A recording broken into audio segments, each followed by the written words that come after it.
Listen, I know it's late, but the Twins are back in first place. That's right. They beat the A's. Let's talk about it. This is Locked On Twins Live.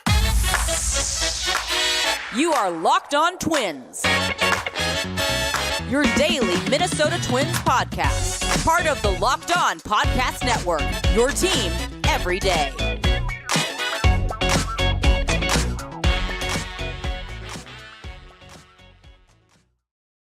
Hello again, and welcome back to Locked On Twins. I'm your host, Brandon Warren, and you can find me on Twitter, but I probably wouldn't, at Brandon_WARNE. Thanks for making Locked On Twins your first listen every day.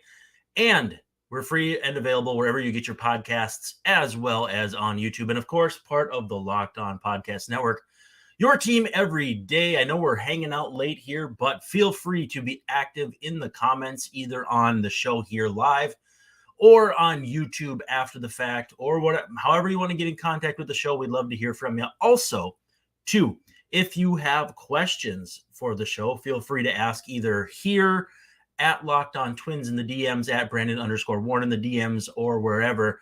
If you can get a question to me, there's a good chance we'll get it answered. Also, too, Locked On Twins breathless post-game minutes after pretty much every game.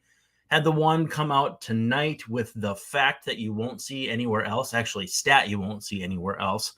But that was a fun one about runs scored in the ninth inning. So make sure you go check that out. Twins back at it with the A's on Saturday at the Coliseum. It's going to be a 6:07 first pitch. It's Pablo Lopez making his first start of the second half against Hogan Harris. And if you don't know much about Hogan Harris, you are not alone, but we'll talk about him a little bit later in the show. If you want to catch every pitch of the Twins hometown broadcast with SiriusXM, with Corey and Danny, you can do so on the SXM app. Just search Twins. So I already got a bunch of comments in the chat. I really do appreciate that. Twins coming off a 5-4 win over the woebegone Oakland A's. Twins 2 runs in the first, 2 runs in the ninth, and a single tally in the fourth. This one, to me, had the hallmarks of a classic Twins loss. And when I say a classic Twins loss, I mean this season. Not necessarily previous years or anything like that. But, the offense, again, falls asleep with runners in scoring position. For the longest time, they were actually doing okay. They were showing the graphic on the TV about how the Twins, I think, were 3 for 10 at one point. Anyway, they finished 4 for 15. They stranded 10 runners on base, and in general, just did not blow the A's out of the water like you would have hoped. Especially so the fact that Ken Waldichuk came in just with a brutal season ERA. Shintaro Fujinami, if not for the Joey Gallo homer, that would have been a pretty ugly outing for the Twins, as he's got an ERA over 9. But Gallo comes through. Twins get a little bit of help from everyone. Multi-hit games, Carlos Correa, Donnie Solani, and Edouard Julien off the bench.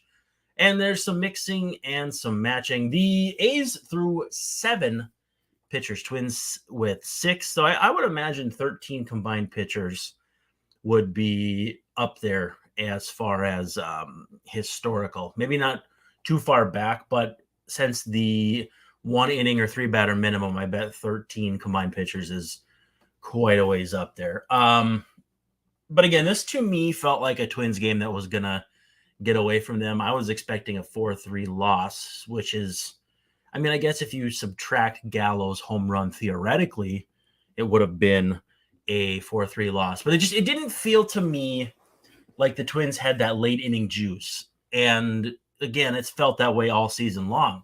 And like I said in the post-game minute, the stat that I was bringing up, the Twins came into this game with 17 ninth inning runs this season, the fewest in MLB. The Twins scored 2 in this one, so they bumped up to like 28th. But they're down there with the Rockies. They're down there. They were even behind the A's. Granted, I said they were in last, so of course they were behind the A's. But it was, really a hallmark of this Twins team to not score runs late in games. And again, if not for Gallo, that would have been the case here. A lot of frustrating things, though, about this game to me. Again, this is the A's. They've played 93 games. They've won 25. You can't overstate how poor that is. Twins have 5 more to go with the A's, so that's going to show up on their strength of schedule, which Tankathon says is the easiest the rest of the way down the stretch in the second half. So we'll see if the Twins can continue to, not continue to, but start to take advantage of the opportunities around them. And the big thing about this, too, for me with this this upcoming schedule is it leads into the deadline. And while 2 weeks of data and a data set for that amount of time would not be considered significant, when it's backed up by the start of the season, these next 2 weeks are going to be pivotal for the Twins deciding what direction they take at the deadline. Now, again, I don't think they're in any sort of position to sell at the deadline just because of how bad the rest of the division is. But I mean, in terms of what positions they'll address, I think it's pretty obvious they're going to need at least one reliever. Depends on if Caleb Thielbar can come back, as far as if they need more than that. But offensively, I'm not sure what they're going to do. They already, in theory, don't have room for Matt Wallner. So unless they add a big bat that they're willing to, ruffle some feathers over on offense, I just don't know where that fit comes into play. Everybody's talking about Goldschmidt. I think Ty France is a good guy to target. But again, I look at the situation around that, and it's where would these guys play? At the same time, we can look at this Twins offense and be like, holy crap, they can't hit at all. And then you say, okay, well, let's go get a second baseman. They should be cheap. Well, you're waiting for Jorge Polanco to come back. Let's go get a first baseman. Okay, well, then where does Alex Kirilloff go? If Kirilloff goes to left, what are you doing in left with Gallo? Is Gallo going to right? What are you doing with Kepler? And again, these all seem like simple decisions for people like us who don't make those decisions. And the primary reason I think a guy like Max Kepler is still on the team, especially since he's been hitting better lately, but is the deal is if you DFA Kepler and Matt Wallner isn't any good, and theoretically that could definitely happen, you don't have any recourse after that. You can't go, at that point you could go to Larnach, but again, you're burying yourself in depth that you don't need to do. You're one hamstring away on Joey Gallo from having Wallner up here with Kepler. Like, I don't think, for as much as people don't like Kepler, I don't think the Twins are in a position to flush away any sort of big league depth unless it was a trade where they brought back something that was going to help them a little more than Kepler. And again, I keep kind of going back to the Jaime Garcia trade, where if you can get a couple decent, interesting arms in a trade like that, then I think you'd have to consider it. But for now, I don't see a way where they're going to give up, just say, hey, we're done with Max Kepler. If they haven't done it yet, now is not going to be that time. Twins hold the A's offense at bay. Too many walks. There were 6 walks on both sides, but no A's hitter had more than 1 hit. Former Twin Brent Rooker with just a single. This A's team is they're mighty young. Tyler Soderstrom and Zach Geloff both make their major league debuts, so that was cool to see. And if you can't be good, and this is kind of my primary tenet with why the Twins are so frustrating this year, is if you can't be good, you should at least be interesting. Are the Twins good? I think talent-wise, they're good. I think potential-wise, they're good. But they're 92 games into the season, and they've won as much as they've lost. You can't call them good, at least not in the sense of they're going to do damage the rest of the way. With that said, they're also not interesting. Strikeouts aren't interesting. Pinch hitting isn't interesting when it's in the 4th inning. They look like a bunch of stiffs out there. You see other teams having fun. Atlanta looks like they're having 100 times more fun. And so the Twins need to find a way to make baseball fun again. Our friend Ryan has a comment here that we'll come back to once we get back from break. But let's talk a little bit about eBay Motors. You guys have been following along. eBay Motors is one of our favorite sponsors. And for a championship team, it's all about making sure every player is a perfect fit. It's the same when it comes to your vehicle. Every part needs to fit just right. So the next time you need parts and accessories, head to eBay Motors. With eBay's guaranteed fit, you can be sure every part you need fits right the first time around. Just add your ride to My Garage and look for the green check to know the part will fit or money back, your money back. Because just like in sports, confidence is the name of the game when you shop on eBay Motors. And with over 122 million parts to choose from, you'll be back in the game in no time. After all, it's easy to bring home a win when the right parts are guaranteed. Get the right parts, the right fit, and right prices on ebaymotors.com. Let's ride. eBay Guaranteed Fit. Only available to U.S. customers. Eligible items only. Exclusions apply. So our friend here, make sure I get back to it. Ryan says he just saw Dan Hayes tweet that Jose Miranda is headed to the IL and Matt Wallner is getting called up.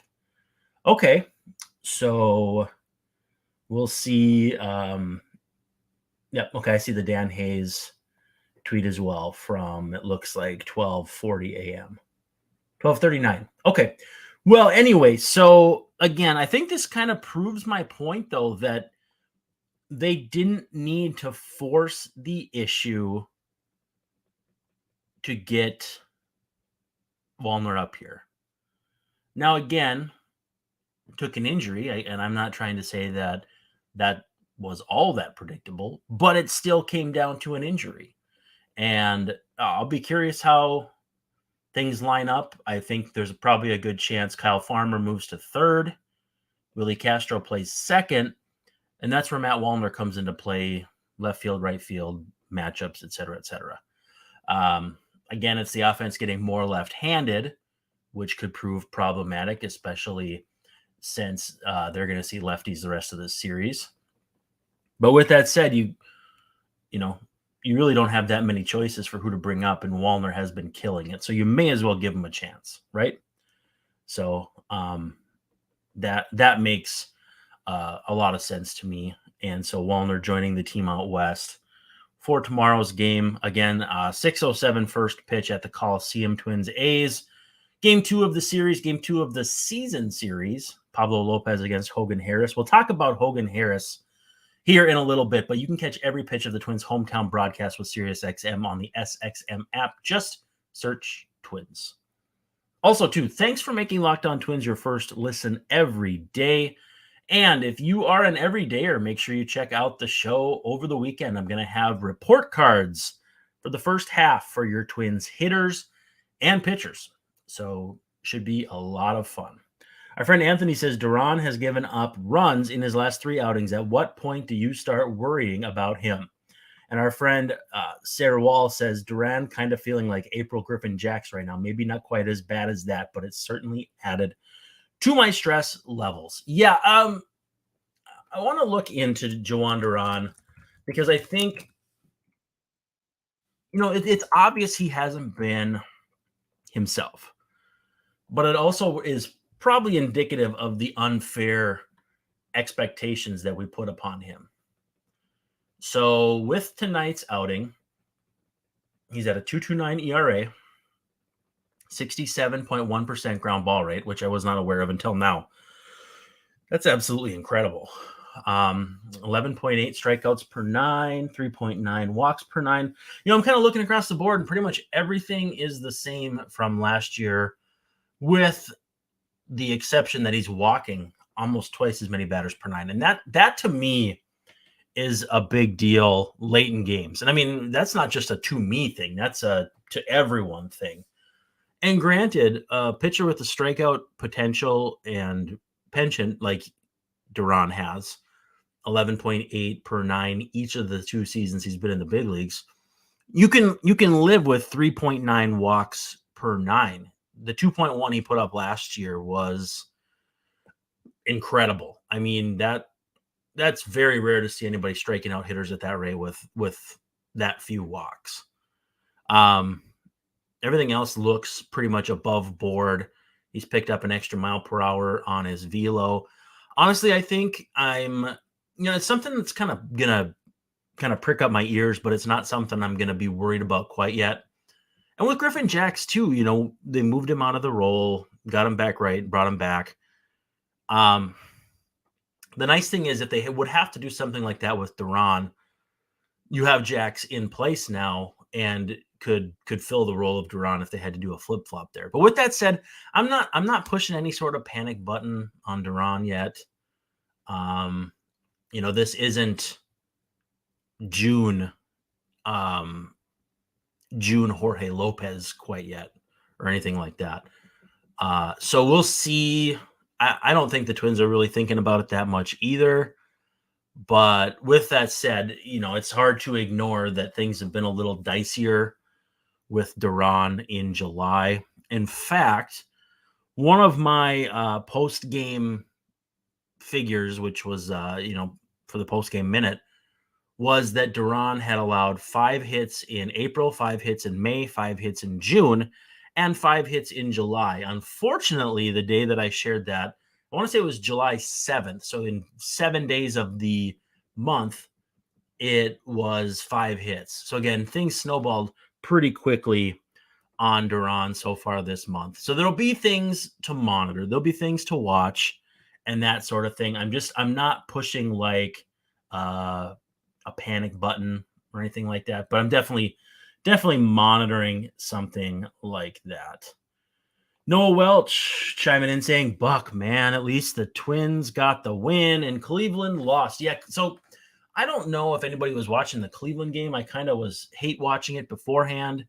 And they went up 4-0 in the third inning. And it was pretty cool, actually, how they did it, because Bo Naylor and Josh Naylor both hit 2-run homers in the same inning.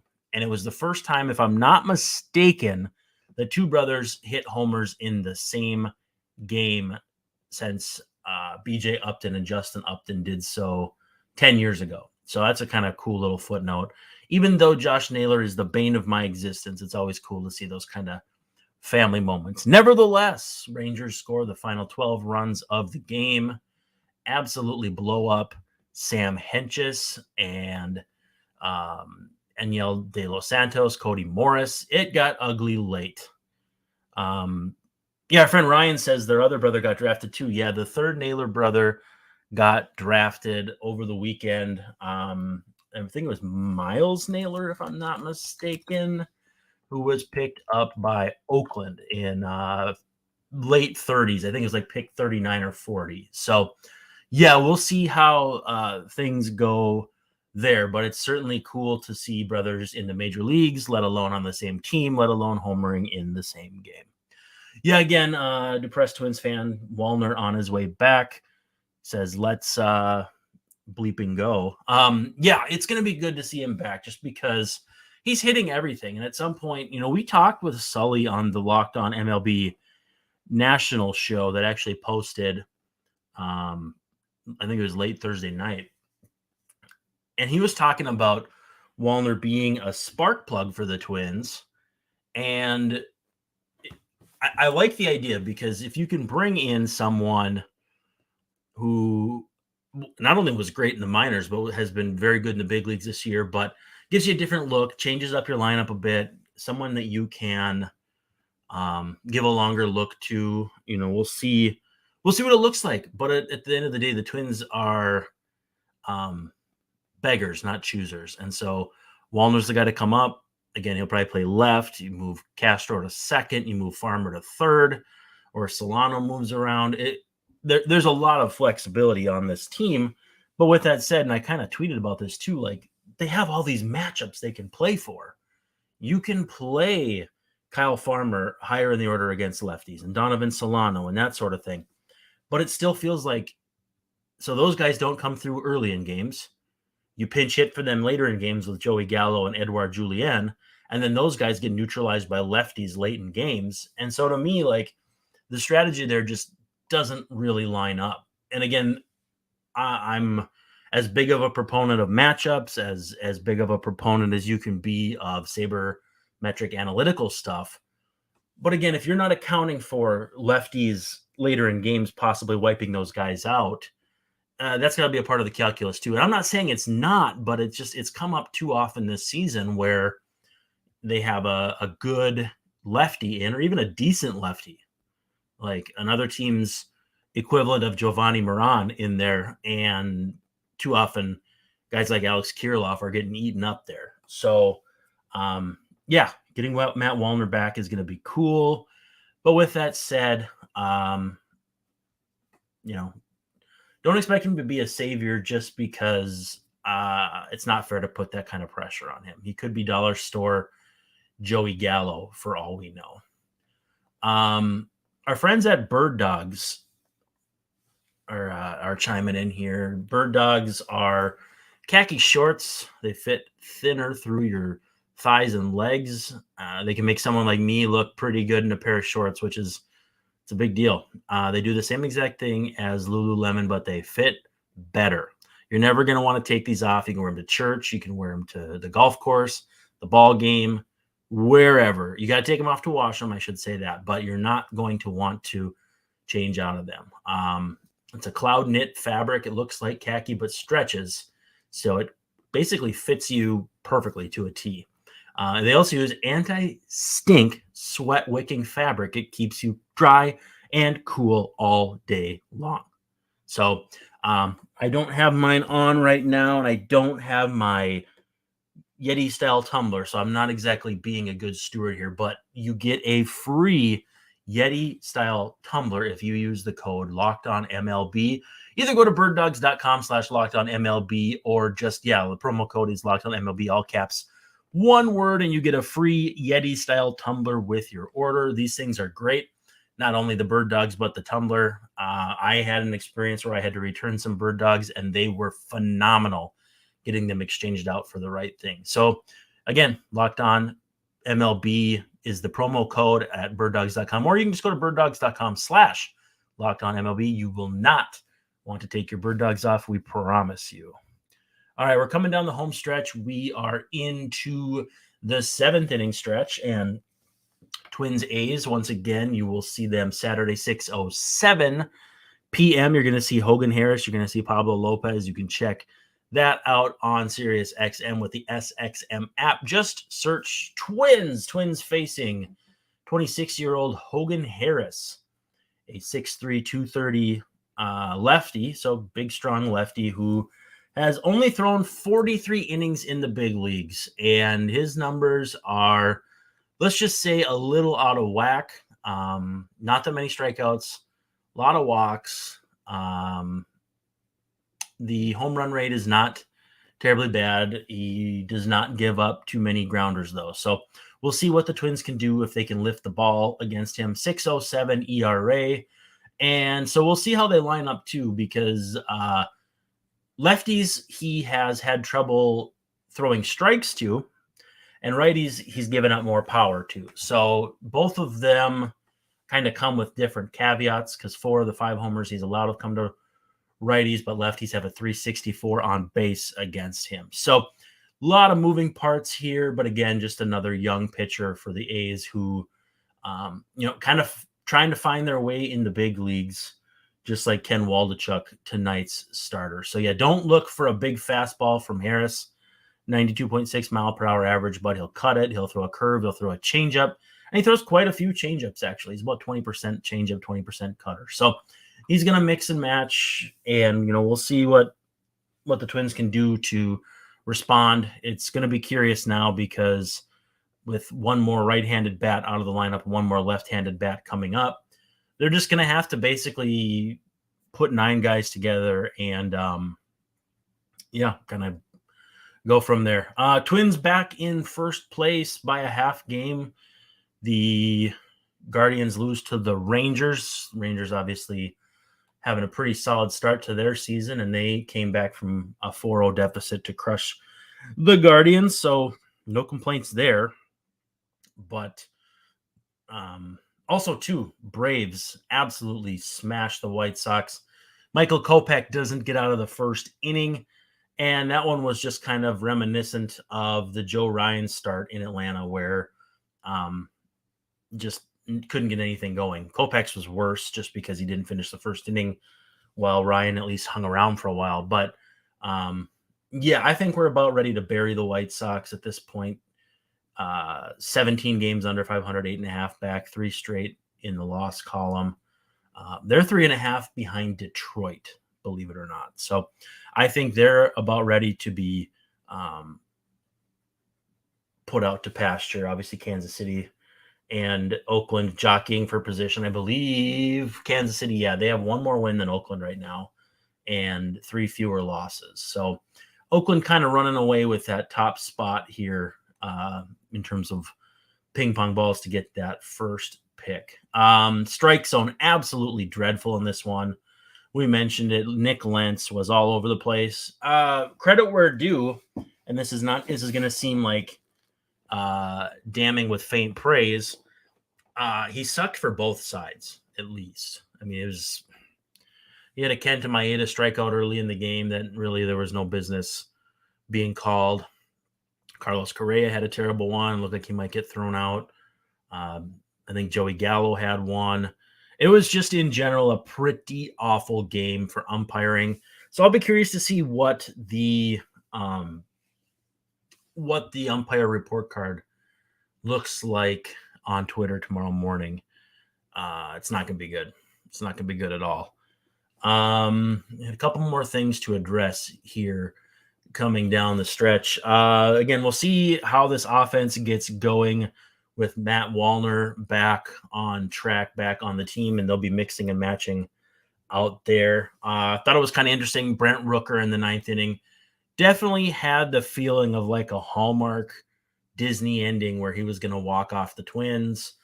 And seeing that as a potential narrative, Duran drills him with a pitch, puts him on, induces a grounder, ends the game. So I think you could say Duran understood the assignment. Griffin Jacks, again, spotless inning. Moran, spotless inning in a third. And Jordan Balazovic, I think he might be onto something as a reliever because the stuff was popping tonight. I thought the breaking ball was good. I thought the fastball was especially good. There were some positives. After Maeda struggled, the Twins give up just 1 earned run the rest of the way.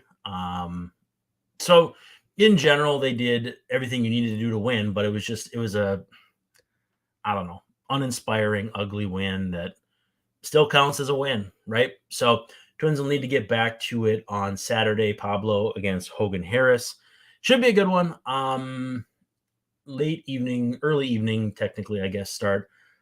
These Oakland games, though, and Seattle and all that, for an old man like me, these things get pretty late. So not often that I'm up past 12 o'clock midnight as we're recording here, getting into the 1 o'clock hour. So, yeah, basically, that's about all I have. That's a wrap. Thanks so much for hanging out. We had some pretty nice live numbers in this one. We'll try to do some more live shows if the reaction continues to be positive. Thanks for making us your first listen every day. That's Locked On Twins. Every dayers, make sure you check out over the weekend. I'm going to do some report cards. Also, subscribe, give us a 5-star rating on whatever platform you're listening or watching on. Click that subscribe and thumbs up button if you're on YouTube. Anyway, this is Brandon Warren signing off saying thank you so much. And don't forget to stop by over the weekend. This is Locked On Twins.